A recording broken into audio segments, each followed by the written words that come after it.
Il-Partit Nazzjonalista jista' jbiddel il-pajjiż għax dan diġà għamlu 20 ta' snin ilu. Ex-qal Bernard Gregg f'intervista ma' Mark Lawrence Zammit għas-Sunday Times. F'intervista estensiva l-kap tal-Partit Nazzjonalista tkellem dwar diversi temi u insista li fil-waqt li Robert Abela sejjera l-elezzjoni bla viżjoni fejn jidħol il-futur ta' pajjiżna, il-Partit Nazzjonalista kien ċar fermu qed joffri lill-poplu Malti bidu ġdid b'10 setturi innovattivi li jassiguraw futur sabiħ għal Maltin u l-Awċin. Bħalma l-Partit Nazzjonalista kellu viżjoni meta waqqaf setturi ekonomiċi bħal marittimu, il-gaming, il-farmaceutika u l-avjazzjoni snin ilu, l-istess għandu issa.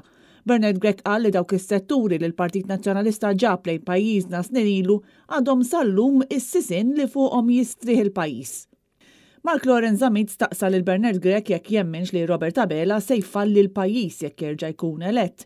Bil-kap tal-Partit Nazzjonalista jwieġeb li Abela diġà daħħalna fi djun kbar u war minn hekk m'għandux idea kif se jiġġenera l-ekonomija.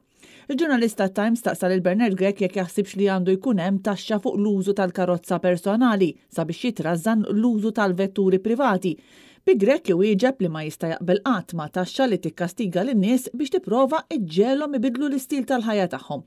Minflok jemmen li l-proposta ta' trackless tram tal-Partit Nazzjonalista tista' toffri soluzzjoni effiċjenti, nadifa u fil-futur qrib.